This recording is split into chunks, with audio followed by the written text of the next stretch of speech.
When you have multiple animations on a single slide, you can change how they run and also change their order.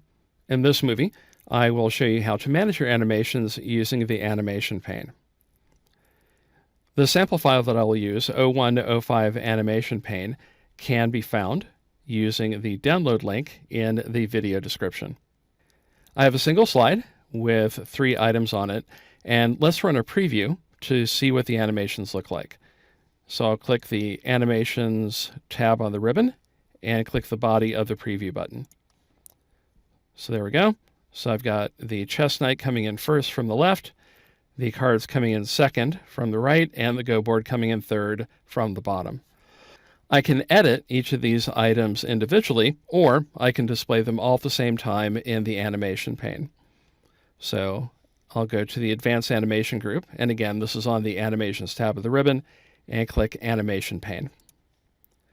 And the Animation Pane appears over on the left. You might need to drag the edge to be able to see all of Animation Pane at the top. And I find that this is a pretty good width, where you can see the entirety of Animation Pane. The 3 animations appear with the numbers next to them. So number 1 is picture number 6 flying in, and that is the chess knight. Number 2 is picture number 10, again on click and fly in. Those are the poker cards, and number 3 is picture number 8, also a fly in, and that is the go board. Let's say that I want to edit them so that each of the 3 images comes in from the left. And I'll also change the order. So I'll have the go board coming second and the poker cards coming third. So I'll start by clicking picture number 6, animation number 1. It's set for on click, so I will change from on click to after previous. And duration of half a second is fine. And then I'll click picture number 10, the poker cards, because I want them to come in last. So I'll click that, and then I'll click the move down button, or the move later button, in the Animation Pane. And it's currently in the last position. I could move it back up if I wanted to, but I can't move it down because it is in last position. Now I will edit cue number 1, which is for the go board, picture number 8, and I will change from on click to after previous, and then I'll do the same thing for picture number 10, on click to after previous, and I will also change them so that each of them comes in from the left instead of the right. So I have picture 10 currently coming in from the right. I'll click Effect Options from left. There we go. And then I'll do the same thing for picture number 8, currently coming up from the bottom. Change it from the left, and let's see what my preview looks like. That looks good. Now I can add animations to each of the items. So I will click the chess knight. Then in Advanced Animation, I'll click Add Animation, click Pulse, and that happens here below the pictures, each of them coming in. And then I will click the go board, and then it currently has after previous. That'll be fine. Add Animation Pulse. I'll change to on click to after previous, so it runs after. And you can see the timeline here.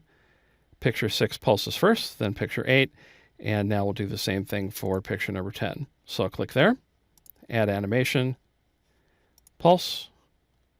Instead of on click, it'll be after previous, and I can see in my timeline that they should all fly in from the left and then pulse from left to right. So let's run a preview. There we go. Perfect. And finally, let's add an animation so that each of the 3 images pulses again at the same time. So I will click the chess knight, add another animation. It will again be a pulse, and that will be after previous instead of on click. So I'll click there, after previous. Then I'll click the go board, add animation and pulse, and that will be with previous. And then I'll do exactly the same thing for the poker cards. So I've clicked them, add animation and pulse. There we go. It's currently on click. Instead, I will make it with previous. And I can see in my timeline that I have the 3 pictures coming in. Then I have picture 6, 10, 6, 8, and 10 coming in individually, one after the other, and then, or rather they should pulse one after the other, and then picture 6, 8, and 10 should all pulse at the same time. Easy for me to say. So with that, let's do a preview. That looks good. And now let's go up to run it as a slideshow. So start from beginning. They all come in. I must have an on click in there somewhere. So let's go back. Picture number 1. Yep, that's on click. So that will be after previous. And let's run the slideshow again. There we go. And I'll click to get out. So as you can see, managing animations using the animation pane makes life a lot easier. You can see where everything happens in the timeline, and also if something doesn't work the way you expected, you can click the individual animation like I did here with the first pulse for picture 6 and have the items appear on the ribbon, and you can edit them. If you work with a lot of animations, the animation pane will save you a lot of time.